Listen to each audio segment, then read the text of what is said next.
जय श्री हरि। मैं शैलजा अपने चैनल पर आप सबका हार्दिक स्वागत करती हूँ। आशा करती हूँ आप सब स्वस्थ एवं प्रसन्न होंगे। श्री गणेशाय नमः।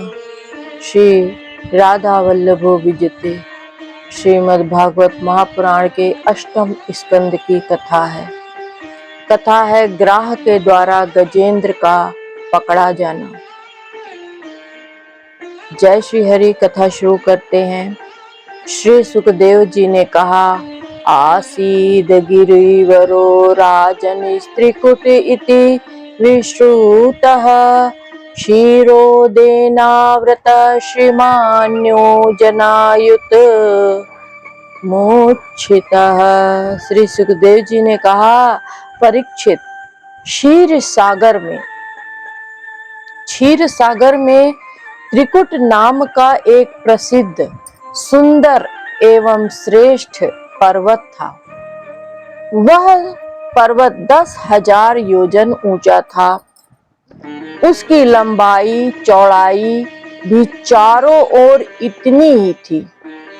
उसके चांदी, लोहे और सोने के 3 शिखरों की छटा से समुद्र, दिशाएं और आकाश जगमगाते रहते थे।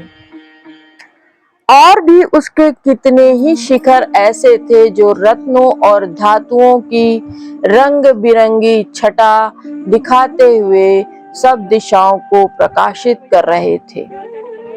उनमें विविध जाति के वृक्ष, लताएं और झाड़ियां थी। झरनों की झरझर से वह गुंजायमान रहता था। सब ओर से समुद्र की लहरें आ आकर उस पर्वत के निचले भागों से टकराती। उस समय वह ऐसा जान पड़ता मानो वे पर्वतराज के पांव पखार रहे हैं।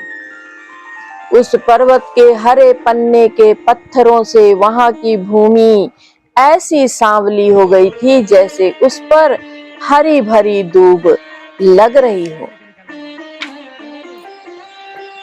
उसकी कंदराओं में सिद्ध, चारण, गंधर्व, विद्याधर, नाग, किन्नर और अप्सराएं आदि विहार करने के लिए प्रायः ही बने रहते थे।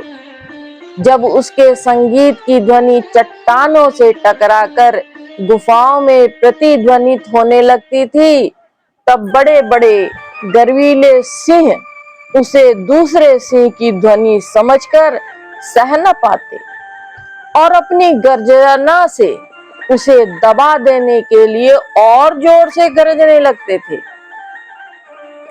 उस पर्वत की तलहटी तरह तरह के जंगली जानवरों के झुंडों से सुशोभित रहती थी।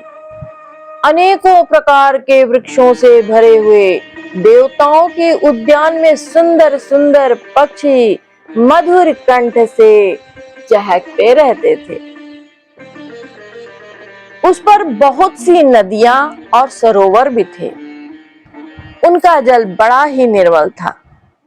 उनके पुलीन पर मणियों की बालू चमकती रहती थी।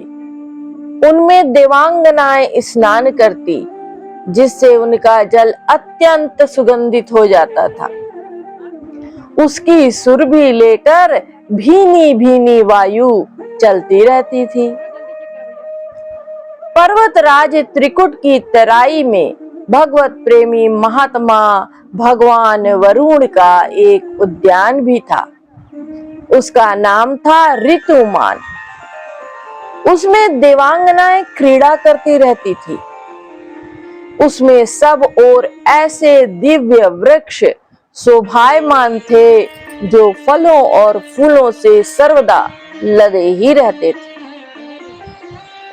उस उद्यान में मंदार, परिजात, गुलाब, अशोक, चंपा, तरह तरह के आम, प्रियाल, कटहल, आमला, सुपारी, नारियल, खजूर, बिजौरा, महुआ, साखू, ताड़, तमाल, असन, अर्जुन, रीठा, गूलर, पाकर, बरगद, पलास, चंदन, नीम, कचनार, साल, देवदारू, दाख, ईख, केला, जामुन, बेर, रुद्राक्ष, हर्रे, आंवला, बेल, कैथ, नींबू और भिलावे आदि के वृक्ष लहराते रहते थे। उस उद्यान में एक बड़ा ही भारी सरोवर था।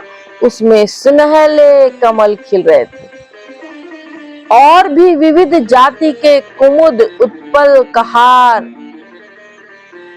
शतदल आदि कमलों की अनूठी छटा छिटक रही थी। मतवाले भौरे गूंज रहे थे, मनोहर पक्षी कलरव कर रहे थे। हंस, कारंडव, चक्रवाक और सारस दल के दल भरे हुए थे। पनडुब्बी, बतख और पपीहे कूज रहे थे।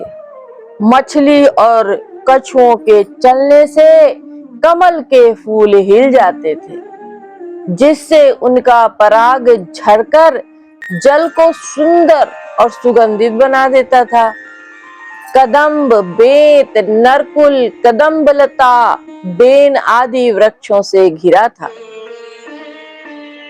कुंद, कुर्बक, कट सरैया, अशोक, सिरस, वन्न मल्लिका, लिसौड़ा, हरसिंगार, सोनजूही, नाग, पुन्नाग, जाति, मल्लिका, शतपत्र, माधवी और मोगरा आदि सुंदर सुंदर पुष्प वृक्ष एवं तट के दूसरे वृक्षों से भी, जो प्रत्येक ऋतु में हरे भरे रहते थे, वह सरोवर शोभायमान रहता था।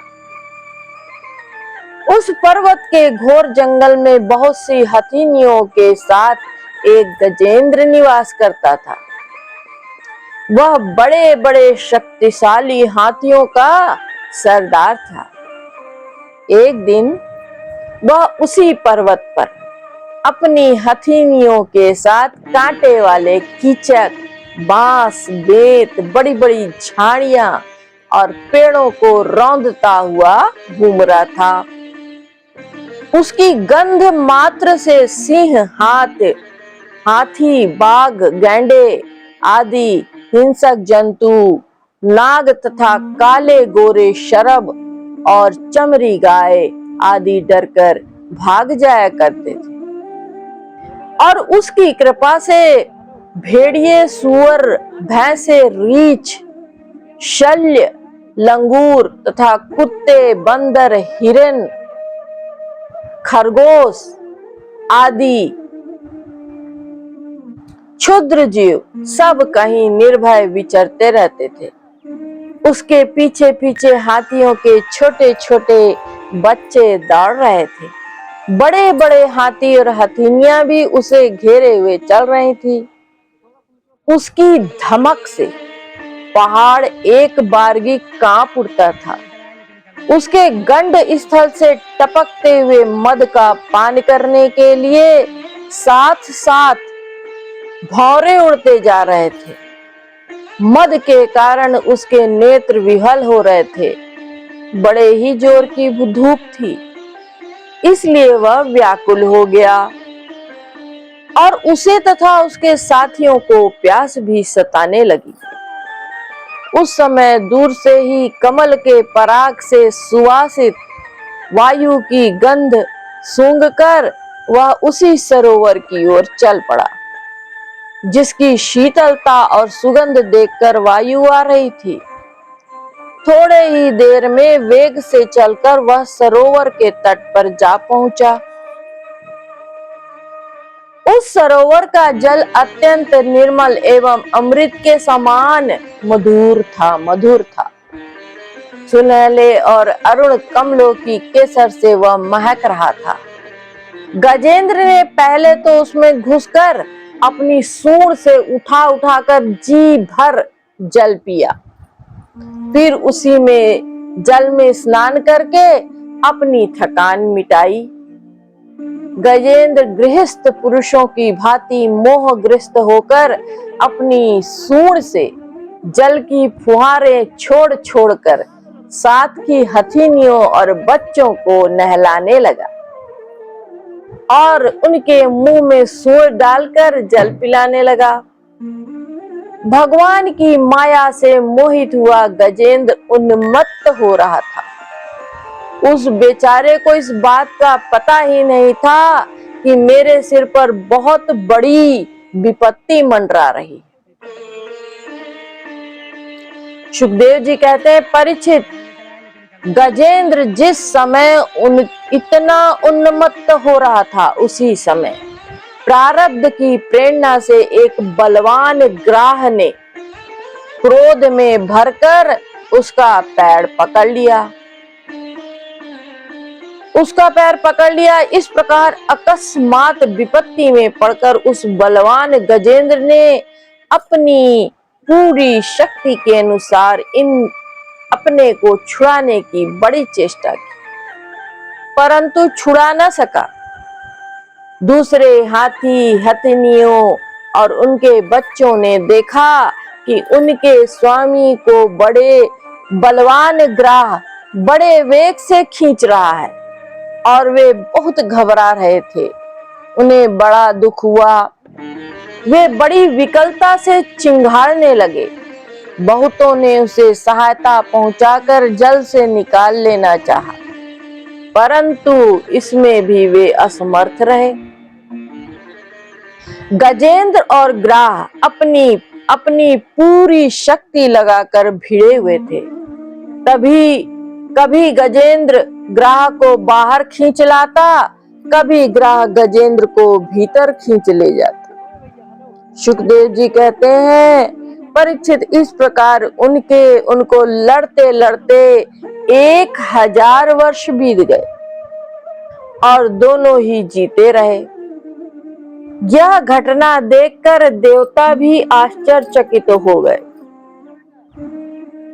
अंत में बहुत दिनों तक बार बार जल में खींचे जाने से गजेंद्र का शरीर शिथिल पड़ गया।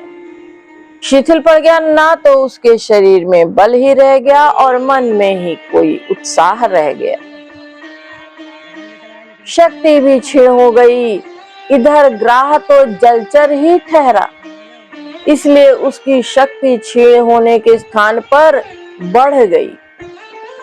वह बड़े उत्साह से और भी अधिक बल लगाकर गजेंद्र को खींचने लगा। इस प्रकार देहाभिमानी गजेंद्र अकस्मात प्राण संकट में पड़ गया और अपने को छुड़ाने में सर्वथा असमर्थ रहा। बहुत देर तक उसने अपने छुटकारे के उपाय पर विचार किया। अंत में वह इस निश्चय पर पहुंचा कि यह ग्राह विधाता की फांसी ही है। इसमें फंसकर मैं आतुर हो रहा हूं। अब मुझे मेरे बराबर के हाथी भी इस विपत्ति से न उबार सके, तब ये बेचारी हथिनियां तो छुड़ा ही कैसे सकती हैं। इसलिए अब मैं संपूर्ण विश्व के एकमात्र भगवान की ही शरण लेता हूं। यह कश्चनेषु बलिनो अंतकोरिगात् प्रचंड वेदगाद भी धावतो वृषम् भीतं प्रपन्नं परिपाति यद्भया मृत्युः प्रधावत्य रणं तमीमहि। काल बड़ा बली है। यह सांप के समान बड़े प्रचंड वेग से सबको निगल जाने के लिए दौड़ता ही रहता है। इससे अत्यंत भयभीत होकर जो कोई भगवान की शरण में चला जाता है, उसे वे प्रभु अवश्य बचा लेते हैं। उनके भय से भीत होकर मृत्यु भी अपना काम ठीक ठाक पूरा करता है। वही प्रभु सबके आश्रय हैं। मैं उन्हीं की शरण ग्रहण करता हूँ।